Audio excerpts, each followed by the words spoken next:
Atenção, radialistas de todo o Brasil. É hora de noticiar os fatos que ajudam a construir um novo país. Direto dos estúdios da Empresa Brasil de Comunicação em Brasília, vem aí a Voz do Brasil.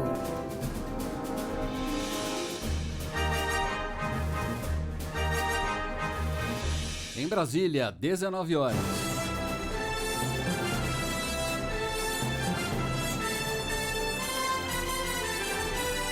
Está no ar a Voz do Brasil. As notícias do governo federal que movimentaram o país no dia de hoje. Olá, boa noite. Boa noite para você que nos acompanha em todo o país. Quarta-feira, 19 de abril de 2023. E vamos ao destaque do dia. Anunciados 2 bilhões e 400 milhões de reais para universidades e institutos federais de educação. E presidente Lula afirma que investir em educação traz desenvolvimento. A universidade não é só para fazer teste sobre os problemas sociais, é para ajudar a resolver os problemas sociais. Como é que a gente vai criar uns empregos novos no mercado de trabalho novo sem a inteligência das universidades? E você também vai ouvir na Voz do Brasil. Participação direta da sociedade nos rumos do governo. Lançado o programa que vai trazer propostas dos cidadãos para investimentos para os próximos 4 anos.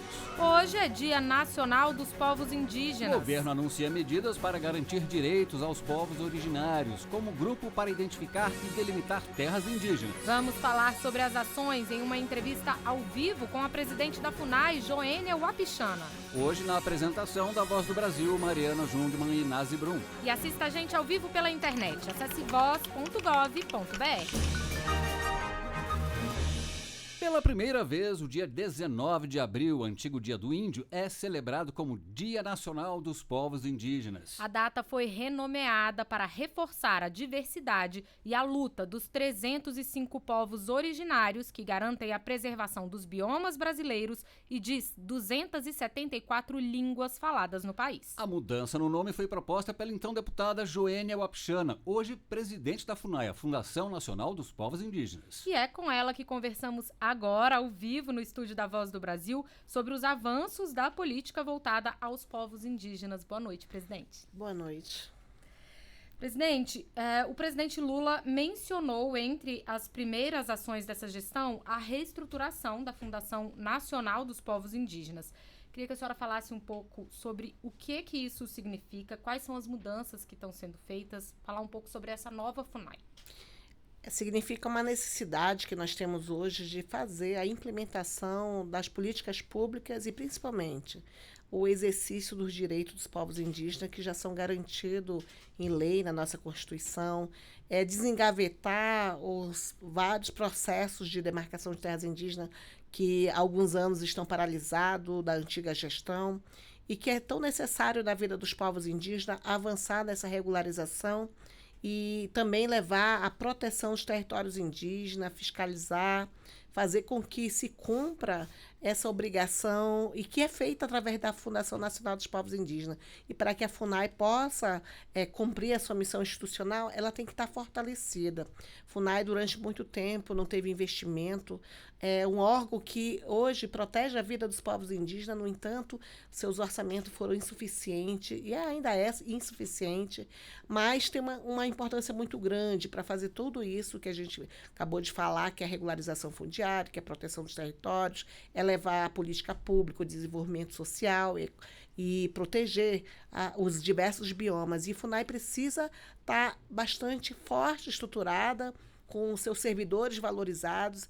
Hoje a FUNAI tem feito um diálogo direto também, tanto com os diversos regionais, que nós falamos, coordenações locais, e muitas delas não têm sequer uma estrutura física, e os servidores que há muito tempo não recebem uma atenção, já apresentaram diversas reivindicações. A gente lembra bem do caso do Bruno Pereira, que foi assassinado por não ter um apoio em condições de trabalho para realizar um trabalho que é obrigação do Estado brasileiro, especialmente em relação à FUNAI. Então, nós temos que fortalecer esse órgão, olhar para os seus servidores. Agora mesmo nós estamos tratando do plano de cargos de carreira dos servidores da FUNAI, que ainda precisa ser criado, aprovado, ter concursos públicos novos, precisa de uma estrutura forte, precisa de um orçamento forte, precisa de apoio em diversos ministérios para executar o que a gente fala da política indigenista e atenção aos povos indígenas. Agora, presidente, falando aí nos direitos, né, dos povos indígenas, como é que foi o apoio e a atuação da FUNAI nas ações em socorro ao povo Yanomami? Olha, desde o primeiro momento, quando o nosso presidente Lula viu a necessidade da emergência, junto com a ministra Nicéia, a FUNAI ela tem feito o acompanhamento e a participação direta nos grupos de trabalho interministerial, levando a questão da distribuição das cestas básicas, do acompanhamento das equipes de saúde e fazendo o seu papel local. Nós temos uma participação emergencial relacionada a essa crise, mas também um pouco pensando na linha estrutural, porque a gente precisa pensar em questões de médio e longo prazo. O que se deu razão à questão, a essa emergência, foi relacionada à morte de crianças em Yanomami. E muito foi focado em questão do alto grau de desnutrição, ocasionado também relacionado ao nível de malária, de doenças que poderiam muito bem ser prevenidas e tratadas se tivesse uma atenção adequada no tempo. Então, cabe à FUNAI também fazer orientações sobre a política pública aos órgãos, né? Cuidar da questão de levar o planejamento para combater essa insegurança alimentar, pensando também no futuro. Então, a FUNAI está desenvolvendo uma parceria com outros ministérios de propostas de programas que levam a questão dos direitos sociais, pensando em como nós vamos enfrentar daqui para frente, não apenas atendendo em cestas básicas, mas também promovendo atividades produtivas para que aquela comunidade ela tenha a sustentabilidade também para o futuro. Questões que são essenciais para que, após essa crise que nós estamos vivendo, os povos Yanomamis eles possam ter acesso à segurança alimentar, possam também ter seu território livre de invasões, que nós sabemos que o garimpo ilegal, que é um gargalo, digamos assim, e que está na linha também de combater isso, que levou a esse quadro tão negativo que se encontra pela contaminação das águas do rio por mercúrio, pelo avanço de desmatamento, e até mesmo pelos conflitos sociais que hoje nós temos que enfrentar. Então, a FUNAI tem acompanhado desde esse primeiro momento do desenvolvimento de políticas para atender essa questão da segurança, mas também prestar a segurança dentro da própria terra indígena. Presidente, a gente está quase no fim da nossa entrevista, só temos mais um minutinho, mas eu queria muito que a senhora falasse sobre a questão da demarcação dos territórios indígenas, como é que isso vai avançar a partir de agora.